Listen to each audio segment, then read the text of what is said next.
On the front lines of the border, they're hearing promises of more tools and possibilities of more power. But are they enough to ease security concerns?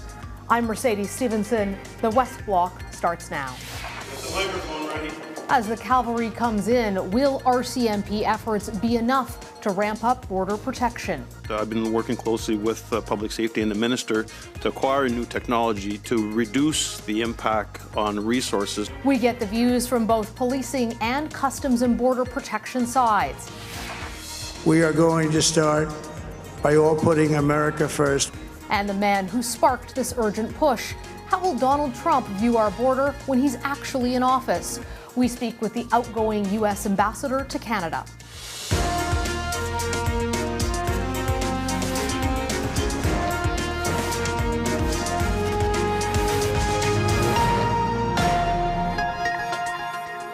Canada Border Service agents are the first line of defense when it comes to our country's points of entry.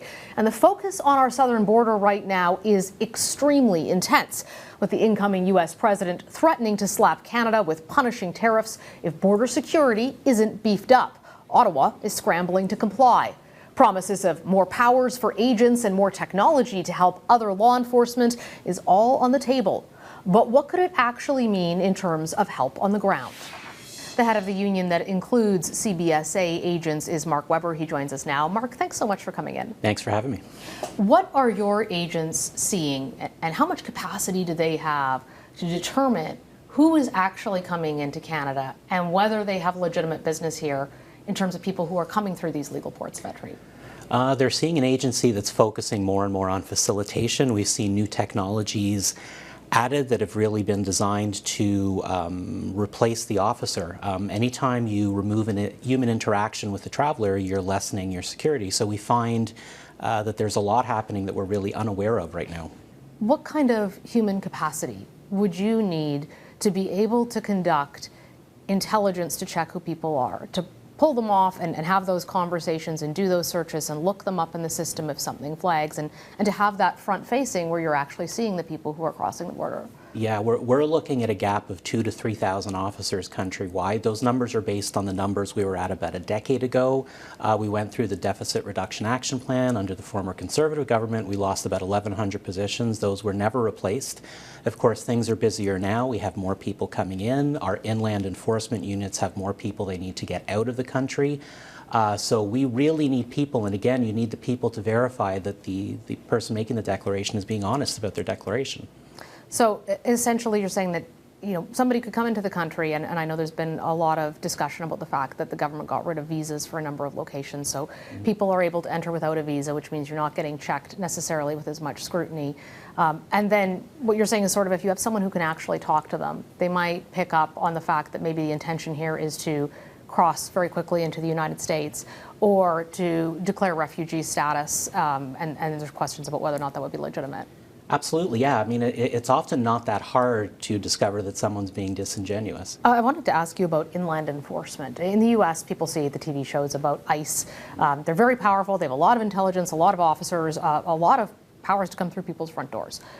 What's the situation in Canada in terms of our inland enforcement, both the ability to find people and to remove them? Same situation as at our ports of entry. There's simply not enough of us. We're looking at a couple of hundred officers for the entire country. Given the volumes that have to be found and removed, it's really an uphill battle. The government has talked about ending a lot of temporary foreign workers visas and international students. Some of those people have been very vocal about not wanting to leave Canada. Are you concerned about what that will mean for the CBSA in terms of being able to find those people and potentially remove them? That's concerning, and you add to that what we're hearing from the United States in terms of potentially having, I'm hearing, a flood of people potentially arriving at our border. We simply don't have the staffing levels to be able to deal with that. And again, if that happens, I think a lot of that will likely be happening between ports of entry as well, where we simply don't patrol whatsoever right now. Let's talk about searching equipment, because we talked about people, but I was surprised to learn, and perhaps this makes me very naive, but the CBSA doesn't have the capacity in terms of officers or technology, for example, to search the vast majority of containers that are coming into the Port of Vancouver. And we know that's a huge fentanyl entry port. Can you talk to us a little bit about what the ability of the CBSA is to seize and investigate, in particular, drugs in Canada when they're coming in? Yeah, I mean, we do have good intelligence. We work very hard at it. Again, it's simply a matter of more. We need more people. We need more equipment. We search less than 1% of what comes into Canada. Modes like rail. Less than 1%. Rail, we don't do at all. We don't look at whatsoever. We don't know what comes in via train. Again, we don't have the infrastructure. Wow. We don't have the people to actually do that work. I just wanted to ask you to go back on rail. With rail, is that an inability to search just the products coming across, or is that people as well? Could be either. Could products, people. We don't have the infrastructure to do those searches. There's plans underway to allow us to do that work on the U.S. side because there are ports where they have the infrastructure to do that. But again, that's really something Canada should be investing in. Thank you so much for joining us today. We really appreciate it. Thank you.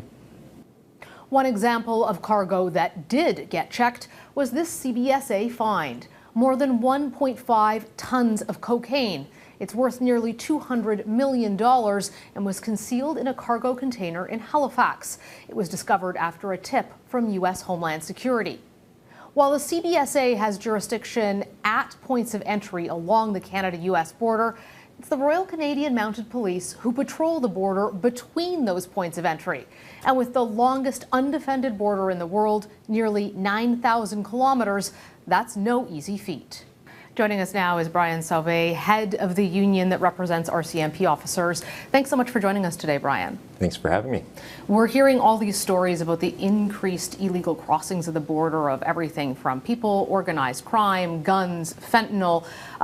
A lot of concern about the state of the border, and of course it's the RCMP that is responsible for most of that border, not the Canada Border Services Agency. Anywhere there's not an official port of entry, it's your officers. What are you hearing from members on the front line about what they're seeing?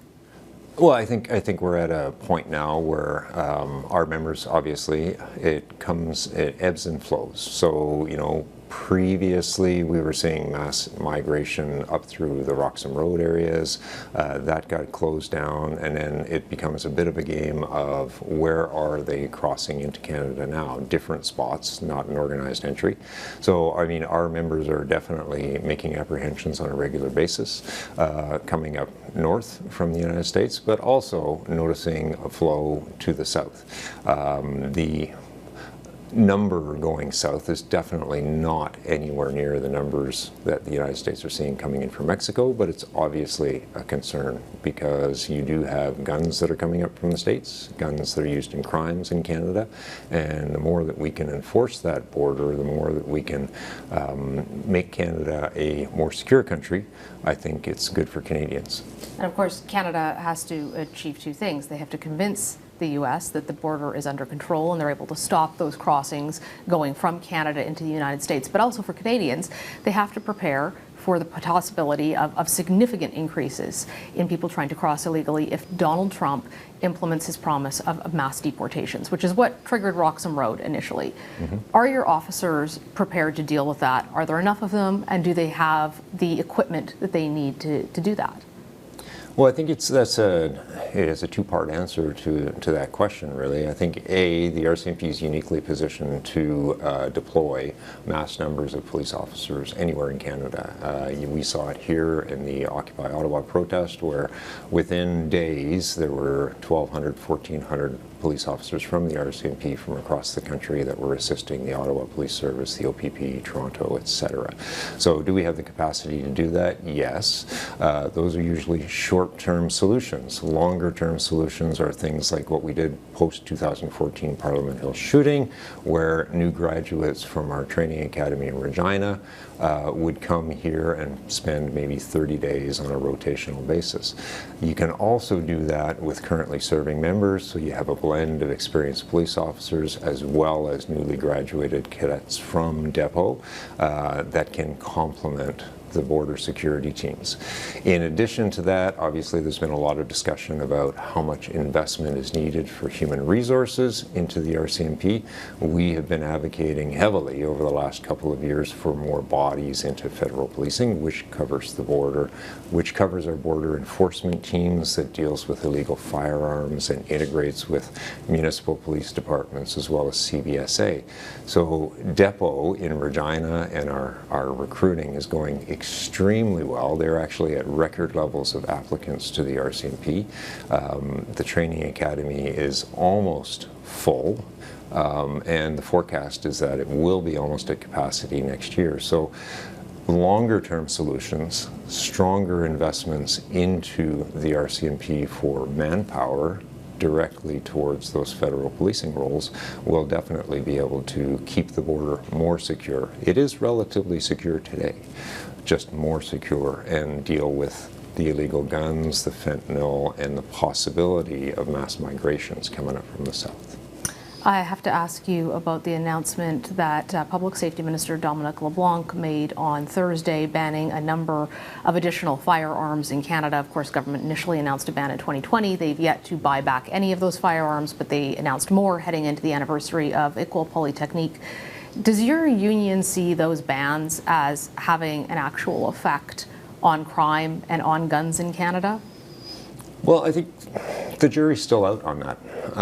You know, obviously any government of the day will make whatever policies that they feel is going to have an impact on safety in Canada. From our perspective, and we did a position paper on this back in 2020, what we have seen is that the illegal guns coming into Canada are usually the ones that are responsible for the gun crimes. Those gun owners that have lawfully acquired firearms are not in the majority, and they're not the guns that are being used in the homicides in downtown Toronto or anywhere else in Canada. It's the ones that flow up from the States or come in elsewhere, and hence why we say more border enforcement, more integration, more federal resources. When you target a problem, you can gain market results. Brian, thank you so much for joining us today. Thank you.